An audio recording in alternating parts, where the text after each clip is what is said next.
Hello friends, welcome to my channel Clinical Biochemistry by Dr. P.K. Prabhakar. Today I am going to talk about another hormone of our body, that is human chorionic gonadotropin. Commonly we are going to call them HCG.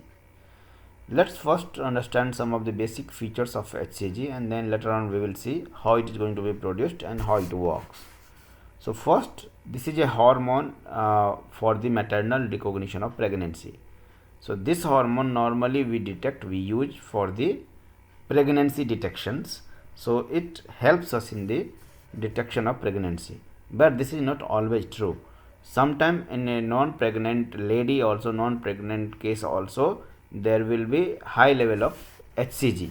But that is in case of certain cases, and that normally gives us information about the some kind of tumors.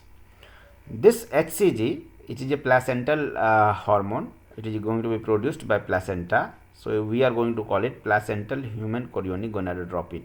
And this is the only gonadotropin which is produced during the pregnancy.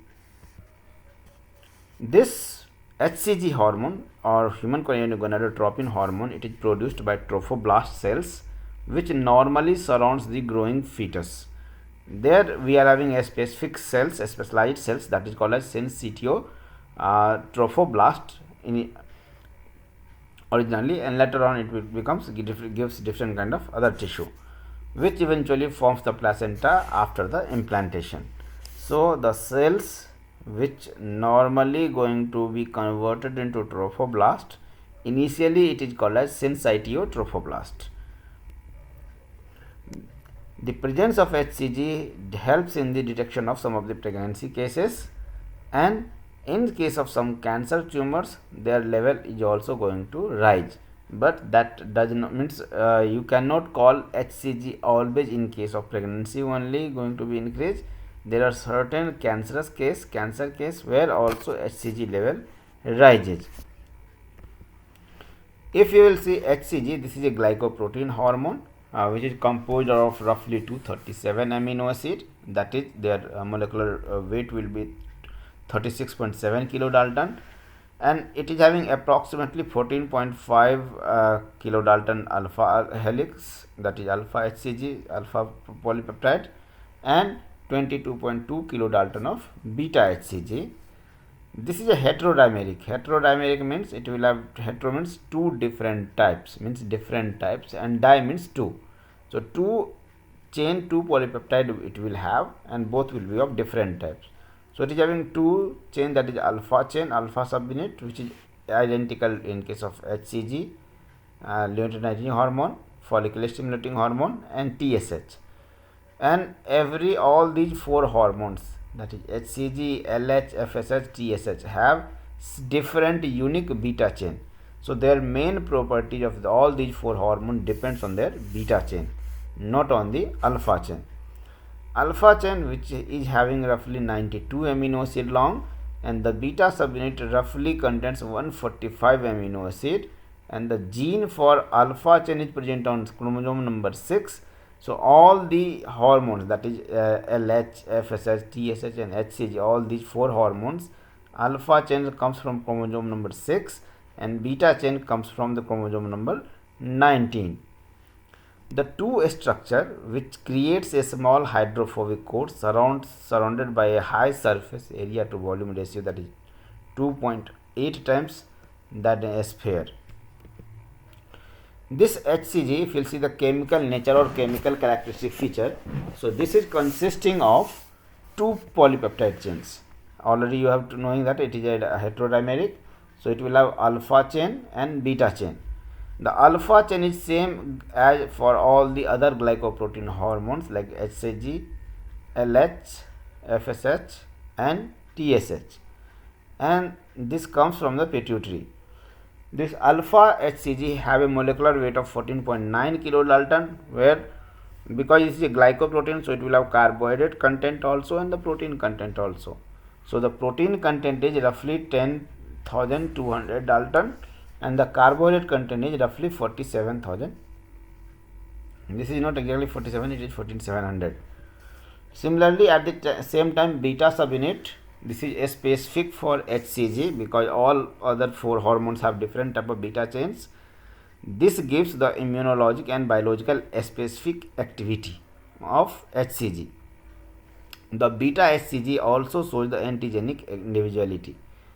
This beta chain has a molecular weight of 23,000 Dalton, where it is, because it is also a glycoprotein, so it will have carbohydrate as well as the protein content. So here protein portion is roughly 16,000 and the carbohydrate content is 7,000. The same thing is depicted here also. HCG, which is a glycoprotein in nature, so it will have a carbohydrate core, outside, and the protein will be in the core. As you can see here, both alpha chain and beta chain it will have. Alpha chain molecular weight will be 14.9 kilodalton or 14,900 Dalton. Protein portion is 10,200. Carbohydrate content is 4,700. Beta subunit 23,000. Protein portion is 6,000 and carbohydrate content is 7,000. So these information are basically for their structure. Now how these hormone is going to be produced? You have already seen that this hormone HCG is produced by a specific cells which later on becomes the trophoblast, but originally it was syncytial trophoblast. This cell is having chromosome number 6, which normally produces alpha chain, and on chromosome number 19 we are having beta chain gene. So chromosome number 6 gives alpha chain and chromosome number 19 gives beta chain. Both alpha and beta forms HCG in the endoplasmic reticulum. Whenever it will be produced, it is going to be released outside maternal circulation, because this is a placental cell. So after the synthesis in the placenta, it will be released into the maternal circulation, where it is normally going to walk and in the ovary and activate corpus luteum for the production of estrogen. This progesterone have two specific functions. It stops the menstrual cycle and it supports pregnancy in different forms, for muscle growth, for angiogenesis, for development, for implantation. So different type of activity is going to be performed by this one. This portion you have already seen. This placenta is going to have produce the HCG, alpha chain, beta chain by the syncytial trophoblast. Both will join in RER and then it will have alpha and beta in the circulation. This alpha subunit is normally continue to increase because it is present in other hormones also. And here beta chain is very specific for HCG, so its peak level is roughly 8 to 20th week of the pregnancy. This placenta in the late pregnancy also going to produce some kind of progesterone, estrione, estradiol, estrone and lactogen. Total 5 hormones are normally produced by placenta. It is. So HCG stimulates the corpus luteum, and the first week of pregnancy it helps in the stoppage of menstrual cycle and support the pregnancy in different forms. Now, once this HCG will be released by syncytial trophoblast into the mother's blood circulation, how it works and where it binds. So on the cells, because it is a protein hormone, so obviously it requires a common glass chamber. So whenever HCG is going to be released, it is going to come into the circulation, and it is going to bind to the receptor present on the different cells at different portion of the body, and then it is going to do the different kind of activities. Like this HCG binds at two different receptors present on the plasma membrane. One is called as LHCGR and second one is called as TGF beta R. LHCGR means it is luteinizing hormone choriogonadotropin receptor, and TGF beta R is transforming growth factor beta receptor. So this syncytial trophoblast releases HCG, and this going to have different receptor present on the different cells. Like if you see on the corpus luteum, it binds to the luteinizing hormone choriogonadotropin receptor, and there it increases the progesterone production. This progesterone normally enriches the uterus with a thick lining of blood vessels and capillaries, so that it can sustain, it can keep, encourage the baby or fetus growth, gestation. Similarly, this HCG in the maternal brother works on the myometrial smooth muscle cells and helps in the promotion of myometrial quiescence. Now in the endothelial cells, there are both the receptors will be there. LHCGR and TGF beta is there. There it increases blood vessels formation, means angiogenesis formations through different kind of factors. At the same time, it also works on endometrium and decidual cells, and deciduation will be increased. It also works on the extravillous cytotrophoblast of the embryonic cells, and there it normally induction of trophoblast invasion, in which the apoptosis will be done. So this is roughly the basic function of HCG at different levels, different cells, when it binds to the receptors. So you need to remember both the receptors. It is LHCGR, luteinizing hormone choriogonadotropin receptors, and transforming growth factor beta receptor. When this HCG works on corpus luteum, what exactly it is going to do? HCG is responsible for the preservation and the secretory activity of corpus luteum. What secretion? It normally helps in the release of progesterone and estrogen from the corpus luteum, and which helps in the maintenance of pregnancy.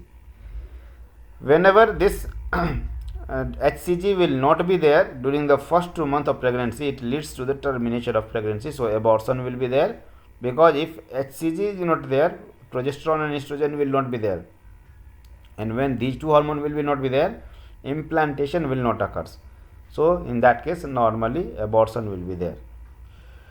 Similarly, this HCG also works on fetal testis. The action of HCG on fetal testis is very similar to that of LH in the adults. Here it stimulates the interstitial cells of the larynx and causes the secretion of testosterone in the fetal testis. The testosterone is necessary for the development of sex organ in male fetus. The function of LH in the adult man is spermatogenesis process and the development of growth of sex organs, whereas in case of fetus it is only helps in the development of the sex organs. This human choriogonadotropin, normally it is going to be excreted into the urine. So once it will be produced by syncytiotrophoblast cells or the trophoblast cell, it will come into the blood circulation of the maternal blood circulation, mother's blood circulation. From there it will be normally going to be excreted into the urine. So it is present in both places, blood as well as in the urine. HCG normally appears as early as 10th day of fertilization or conception.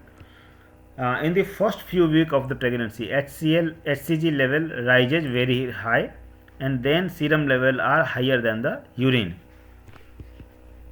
About the 1 month, the HCG level are the same in the serum as well as in the urine, because HCG level secretion will be decreased, and then the level in both the places, urine as well as blood, will be same. This hormone is negative in the urine of men and non-pregnant women, but less than 4 or 5% of the female may show a minute amount of HCG also. So this HCG is used for the pregnancy test, especially beta subunit. Trophoblast cells or syncytiotrophoblast cells produces HCG. HCG will have both alpha chain and beta chain, but alpha chain is present in different hormones also, so we cannot use this alpha chain for the detection. We are going to use the beta chain for the detection, and it helps in the pregnancy detection. So the free beta subunit or intact beta subunit, either when alpha and beta will be joined together or when only beta will be there. So this is normally going to be measured, going to be evaluated, going to be estimated for different kind of pregnancy test. The beta subunit of HCG unit is specific for the pregnancy test only. Now this pregnancy test becomes negative after the delivery in 3 to 5 days, because as soon as pregnancy till placenta will be there, HCG production will be there. Once placenta will be removed, production of HCG will be stopped. HCG in the blood detects pregnancy as early as 6 to 10 days of the implantation of the oocytes. This will be a positive after the 14th day of the last cycle of the urine. In a normal pregnancy, it can find 25 milli-unit per ml after 2 to 3 days of implantation and after 8 to 10 days of fertilization.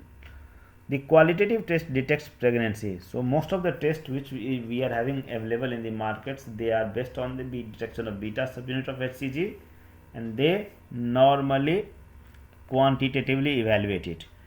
This has less sensitivity than the quantitative test.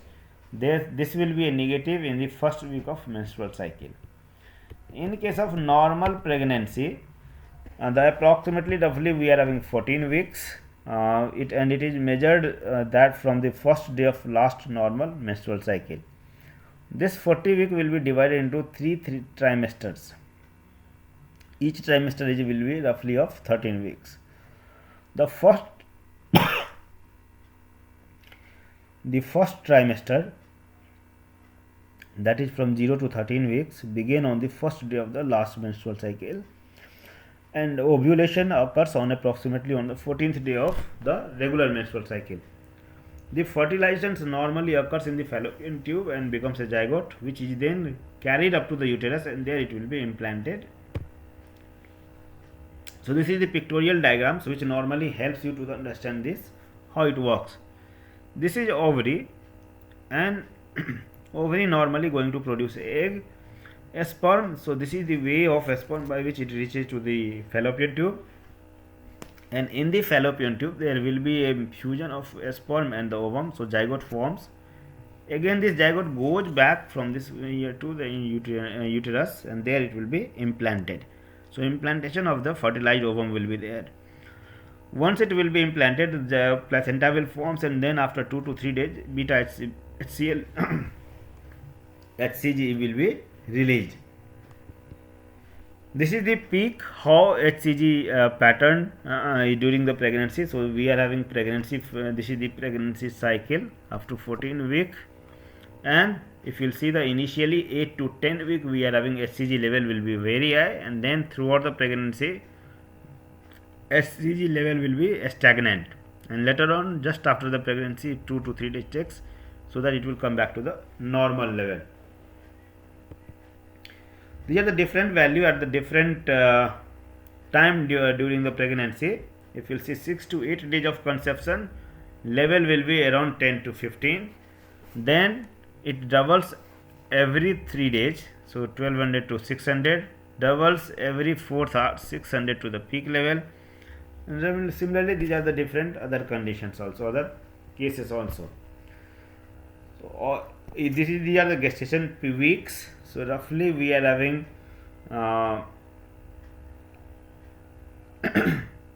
36 weeks. So up to 12 weeks, these are the value of HCG in the serum. Other than this HCG, placenta also produces estrogen. So placental estrogen is very similar to the ovarian estrogen in structure as well as in the function. This estrogen, when walks on the uterus, it causes the enlargement of the uterus so that the growing fetus can be accommodated there and sufficient space will be there. It walks on the breast, so it normally helps in the enlargement of the breast and the growth of the duct system in the breast so that the lactation and milk production will occur. It walks on the external genitalia and causes the enlargement of the female external genitalia. On pelvis, it normally helps in the relaxed pelvic ligament. It facilitates the passage of the fetus through the birth canal at the time of parturition, that is the time of the labor. Similarly, we are having progesterone hormone, which is also very placental progesterone and ovarian progesterones are very similar in their functions. This progesterone, which walks on the endometrium of uterus, it accelerates the proliferation and development of decidual cells. The decidual cells are responsible for the supply of nutrient to the embryo in the early stage. It walks on the movement of uterus, inhibits the contraction of muscles in the pregnant uterus so that baby will be not expulses outside. So baby will be, or fetus will be retained into the gestation. So that is because of this progesterone only. and it walks on the breast. There it normally helps in the enlargement and the growth of the duct system. The third hormone we are having, that is called as human chorionic somatomamotropin. Why it is called as somatomamotropin? Because it works on mammary gland, so that's why it is called as mammotropins. This is a protein peptide hormone which is produced from the placenta. It is also called as placental lactogen sometimes.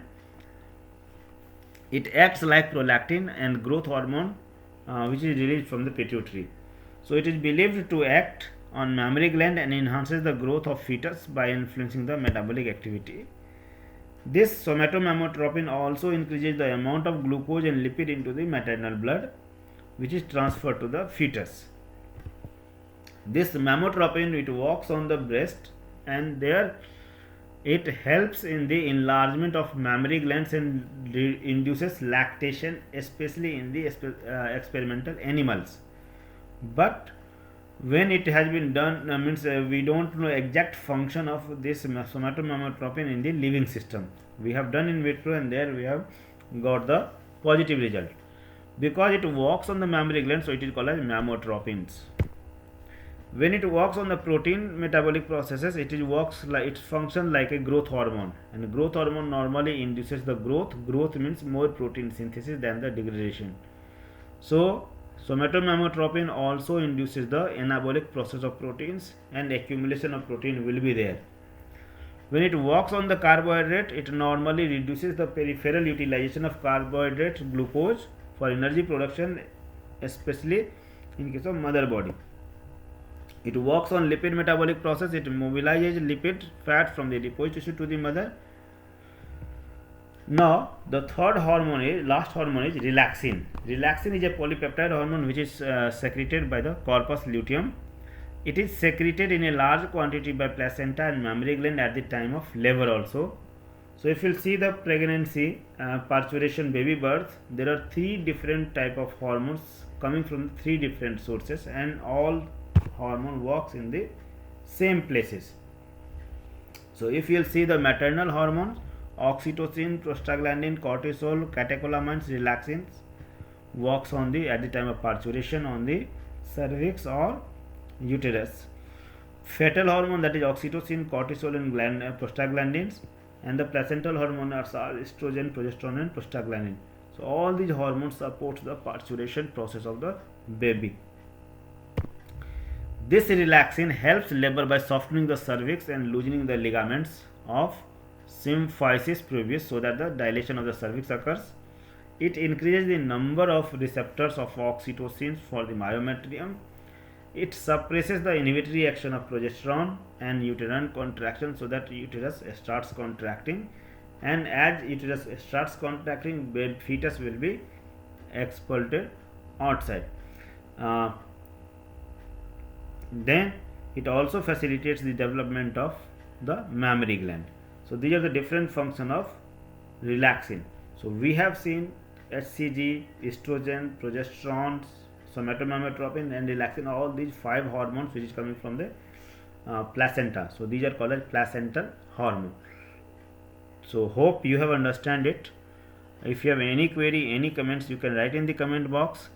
If you have not subscribed my channel yet, you can subscribe it, so that you will get, and press the bell button so that you will get all the notification on time. So thank you very much. Have a nice day.